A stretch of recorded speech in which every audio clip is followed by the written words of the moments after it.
Who was Alexander Perepelichny? Yeah, so Perepelichny is... Okay, so Perepelichny is a story that has basically consumed a large part of our lives for the last few years.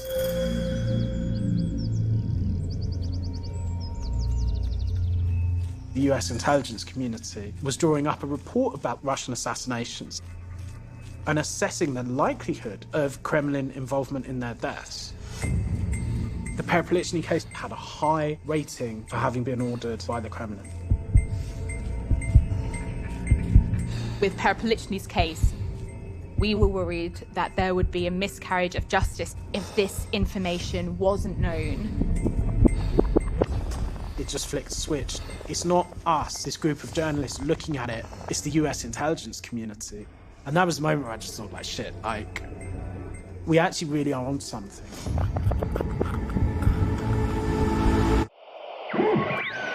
A murder investigation being launched into the death of another Russian on British soil.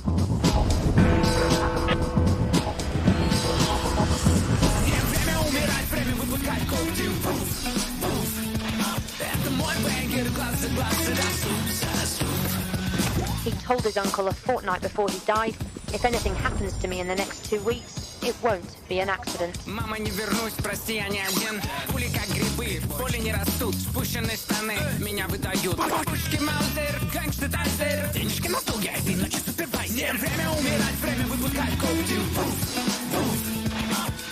London is levitating on a sea of dirty money. If you deal with somebody who has a very suspicious track record, someday it will come back to haunt you. Улицы кишат духом враждующих миров. На моем плече набито, я на все готов.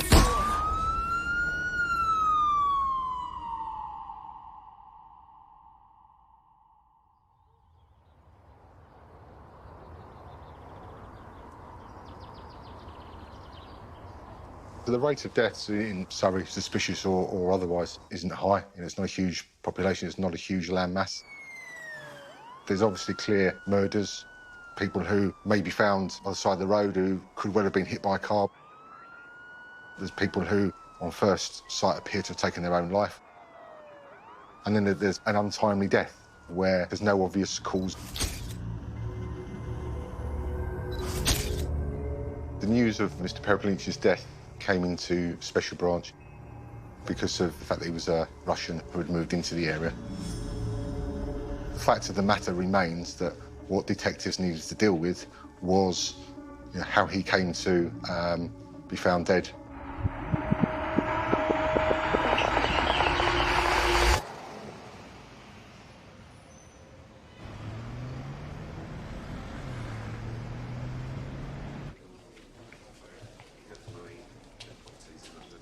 With the Perepelichny case, that one was the one we were racing against time to get out. And that was because the inquest was about to start. The initial interest in the death of Alexander Perepelichny really blew up. People were asking questions about whether Perepelichny had been poisoned. I wanted to investigate what Perepelichny had been doing just before his death. So that's when I turned to the chief antagonist of Vladimir Putin. If you were to ask my friends to describe Bill Browder, me, in one sentence, the answer would be that I'm Putin's #1 enemy. I was running the largest investment fund in Russia. I was expelled from Russia and declared a threat to national security. They deported me from Russia to the UK. When the Russians turn on you, they don't tend to do so mildly. They tend to do so with extreme prejudice. Vladimir Putin, I believe, to be the richest man in the world. The purpose of Putin's regime has been to commit terrible crimes in order to get that money. Putin needs to keep everybody absolutely terrified of him. And he doesn't have to kill everybody. He just has to kill a few people and make it so clear that terrible things will come to you if you cross Putin. In the summer of 2010, I was putting together YouTube videos about corrupt police officers. We focused on exposing crimes committed by the police officers and the tax officers and how much money they got. Everybody thought we were just the greatest thing since sliced bread, and wow, you're going after the bad guys. One day, my colleague, Jameson Firestone, got an unsolicited email from Alexander Parapolichny, who claimed that he had information, bank statements, of a tax official who was in the business of authorizing illegal tax refunds. The tax official authorized the largest illegal tax refund in the history of Russia. The information was as good as anything we'd ever gotten, and as consequential as anything we'd ever gotten. A true smoking gun. But the Russians, they're playing, three-dimensional chess over there. We didn't know whether this was a setup, whether this guy was for real. We didn't know whether this was some way of where they were going to try to hurt us.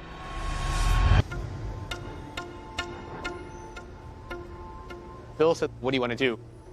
I said, "I want to meet him." He said, "Do you really want to meet him? It could be dangerous." I said, "We really need to meet him. I really want to meet him." We've been threatened 1,000,000 times already. Hopefully this isn't going to end in violence of some kind. When Jamie went to that meeting, we had a whole bunch of plainclothes bodyguards scattered around the place. We have very, very serious concerns for our safety. This is after Litvinenko was poisoned. I'm not drinking any water or eating anything. And they're like, and if you scratch your head, if you go like this, right, all hell is going to break loose, and my team is just going to get you the hell out of there. This guy walks in. He introduced himself as Alexander. Alexander Parapolichny was a money manager. He was a money launderer. He was a financier in Russia. He was part of the fraud that he ended up exposing. He had fallen out with the people he had managed the money for, and they threatened him with various criminal cases in Russia if he didn't return the money. And so he fled to the UK. He got in touch with us. His logic was that if he exposed his enemies, that would get him off the hook. And so he gave us the information on the illegal tax refund. And I said, you've given me this stuff. What do you want? He said, I want you to make a movie and expose the tax inspectors. The refund was made to 3 companies that police officers working with organized criminals stole from my client, the Hermit. This video, it went viral inside of Russia and outside of Russia. Alexander Parapolichny blew the whistle on a massive Russian government-linked fraud, and he handed over evidence of Kremlin complicity in a huge money laundering scandal. We knew he was talking to the Russians, and they were threatening him with all sorts of criminal investigations and asking for like $1 million or something to close it. But we were shocked when he died.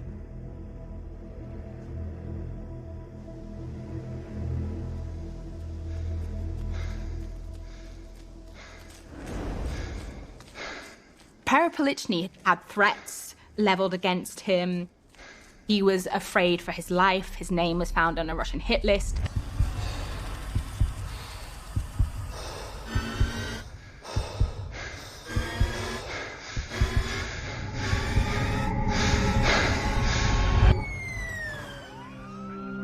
The Russian businessman Alex Parapolichny was found dead. Sources have told the BBC he'd had a medical checkup months before. No problems had been found. He was just 44.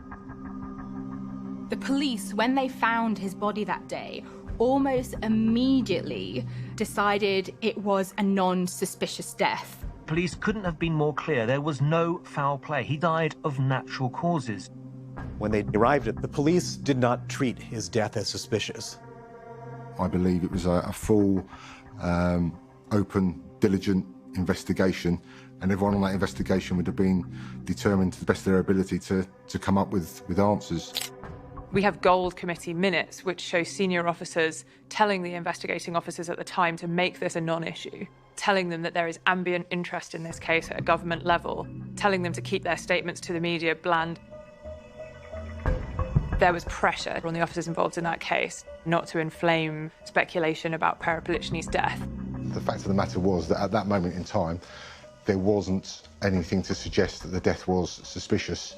So it was kind of managing expectations around some sort of media frenzy happening. The police lost key evidence that limited the scope of the investigation and what could be done. Police evidence discs containing critical digital information from Perepelichny's computer went missing. Not only the original evidence disc went missing, but the backup copy also went missing. And they quickly said, we don't see anything suspicious here. There was nothing wrong. There was all sorts of evidence that Perepelichny was a man with a target on his back. The man went out and he took £8 million worth of life insurance out. You don't do that. You don't do that if you don't think somebody might whack you. His insurance company didn't want to pay out the policy. They requested clinical investigation into the contents of his stomach. The police sent this to a special forensics laboratory at a place called Kew Gardens.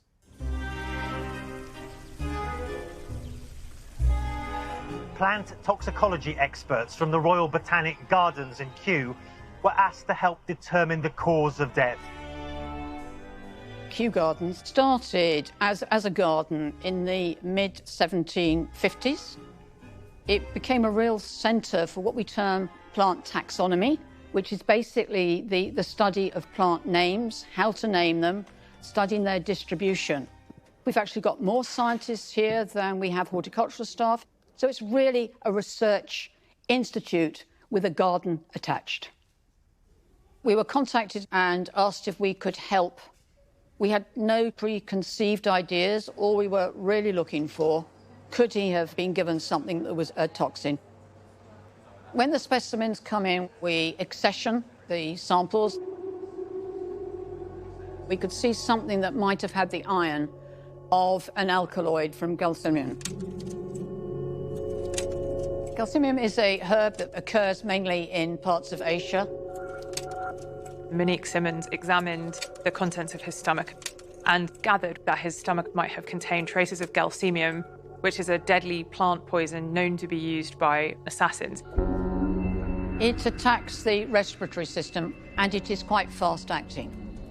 Its nickname is heartbreak grass because it's known to trigger cardiac arrest, which is exactly what Alexander Perepelichny died of. That discovery suddenly drew a huge amount of attention to the case. Traces of an extremely toxic plant in his stomach appear to have been found. There are many calling foul play and looking for answers.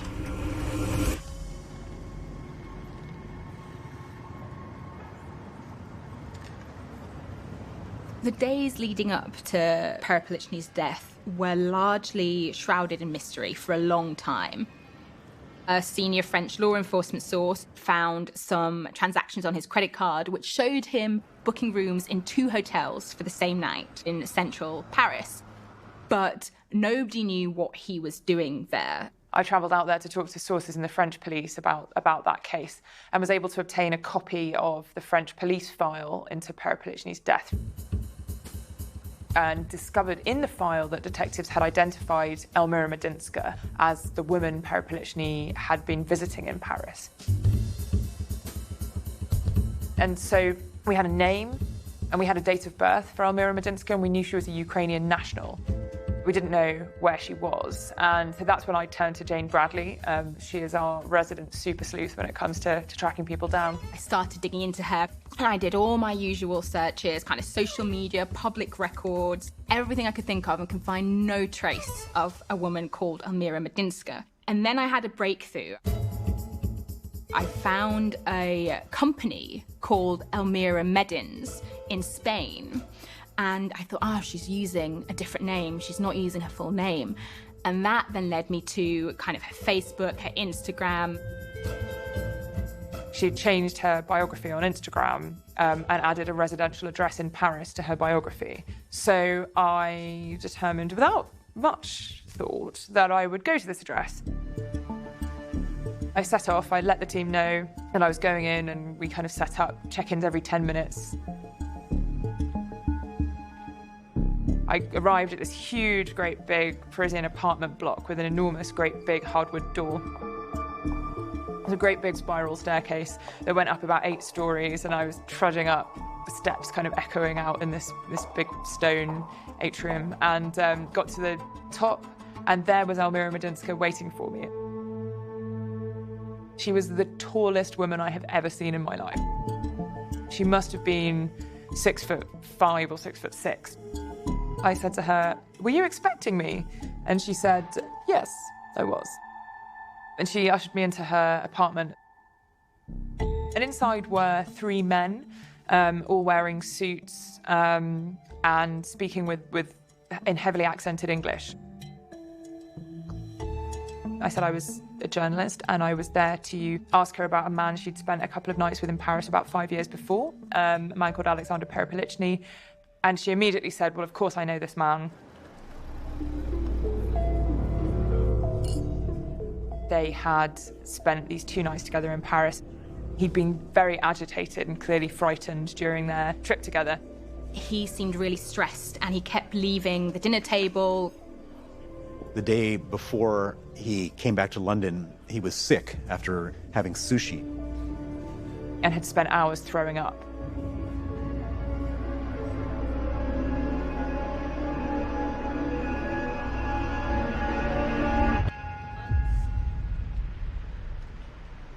Perepilichny's inquest at the time was ongoing, and the police simply hadn't spoke to Elmira Medinska about how he'd spent his last 2 nights. Perepilichny's inquest was heard at the Old Bailey in the heart of London. And the Old Bailey, for anyone who hasn't stepped inside, is exactly how you would imagine an old, Victorian, prestigious, historic court to be like. I personally sat through 18 months of the inquest. I want this verdict to be an informed verdict. It was kind of a race against time to get Perepilichny's story ready. We wanted to publish it so the judge and all the parties would have time to properly kind of look into the evidence. We clearly couldn't sit on information that was germane to that inquest, so we just had to publish the story. We went first with the Perepilichny story. We'd established through Jason's incredible intelligence sourcing that there was a document that had been sent to Congress. U.S. intelligence officials had gathered intel. With Perepilichny's death, there was a high level of confidence that he was in fact assassinated on orders of Vladimir Putin. And we also now had brand new information about the 2 days before he died. Our hope with publishing when we did was that the judge would see this information, see, there is a physical documentary piece of evidence here that contains potentially important information about Perepilichny's death. BuzzFeed have published a series of explosive stories investigating a number of deaths with links to Russia. It was a huge relief to finally publish the story. We'd been working on it for over 2 years of our lives. I kind of felt like I had a big flag on my head for being the troublesome BuzzFeed reporter that was upending the inquest and causing all sorts of problems. You know when you walk into a room and you feel half of the room's eyes glaring at you, hating you for disrupting their inquest, for the meddling press kind of publishing something that just blew up the inquest, and the judge and kind of some of the parties there for the government just kind of were giving daggers at me. People already were confused why BuzzFeed was in a courtroom. They thought we just did cat gifs and lists. Heidi's interview with Elmira had a huge impact. The judge kind of scrabbled around to kind of go through our reporting and figure out what were the kind of new lines of inquiry that were worth pursuing. He decided there were 2 lines, and that was to interview Elmira Medinska and also to get the US intelligence report. Clearly highly pertinent evidence.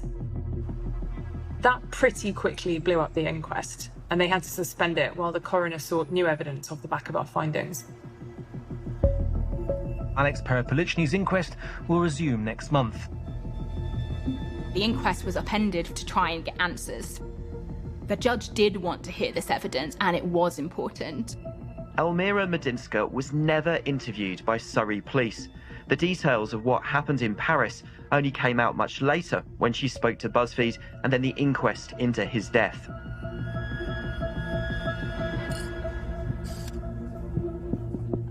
One of the key theories being investigated was whether or not he was poisoned. Here we have this witness who the police didn't even bother to interview, who is now telling a court that he spent one of his last nights alive throwing up. This evidence wouldn't have been heard if we hadn't tracked down Elmira in Paris and told her story. It's difficult to make these cases stick in court. At the inquest, Monique Simmons said that actually it wasn't possible to say that the substance she detected was gelsemium. We were asked specifically to confirm whether this iron was or was not from the gelsemium. So when we went back to check on this, we could not find an iron that was similar. We had no evidence that it contained the alkaloids from gelsemium. She said, along with the other toxicologists, there were other tests they would have liked to carry out to definitively find out what it was, but they couldn't because the pathologist threw away the majority of his stomach contents, and that really limited the amount of toxicology tests that could be carried out. It's one of the many features of investigating this pattern of suspicious deaths that makes it quite difficult to get to the truth. Do you have faith in this inquest as it is at the moment to get to the truth? There's so much information that's still not been ventilated, so many requests that we've made for further investigation actions which have not been approved. I felt very conscious as we went about our work of the threats that journalists around the world, and particularly in Russia, face on a daily basis as they go after the truth. A couple of us were living away from home in these secure locations we've been put in. Weird things started happening to a few of us. Cars outside our house, things being moved around in one of our apartments. Then you start to think, has this person been behind me for a long time? Are they following me? This was a really chilling investigation to work on a story where you feel threatened. The kind of level of understanding that's given me, I think, doesn't go away.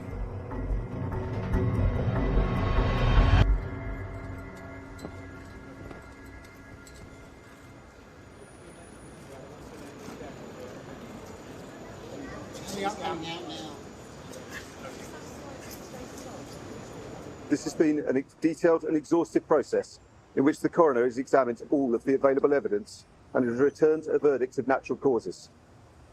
This supports the conclusion reached by Surrey Police in 2013 following a full investigation which included 2 post-mortems and a very extensive range of toxicology tests.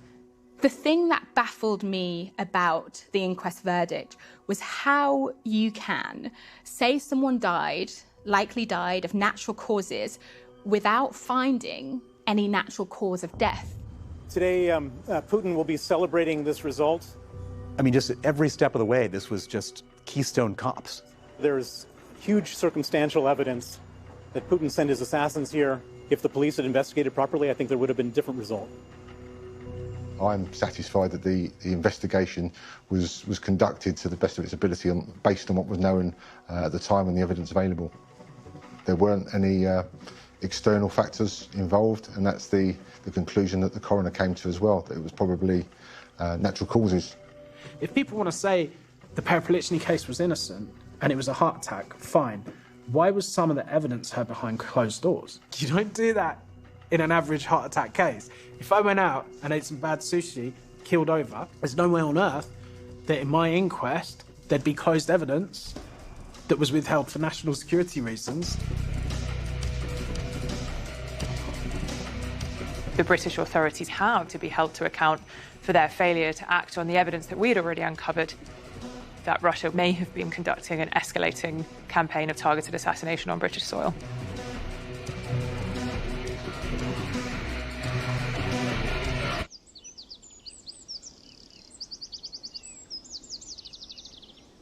Everything what they're writing is wrong. It's false information. It's disinformation. It's deception. It's not true what they're writing.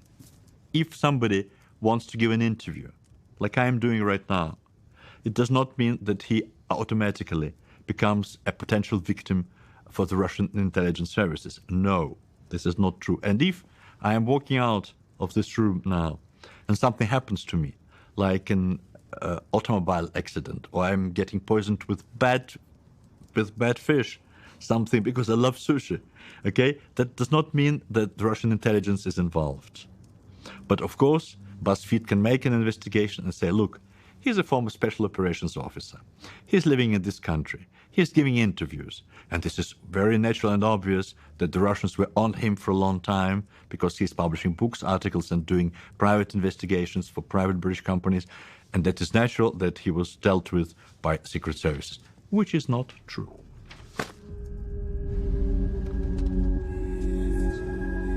The funny thing is, right, people were like sort of disbelieving of what we'd done. And then all of a sudden, this bulletin goes through newsrooms. There's been some kind of event in Salisbury. And literally, it changed.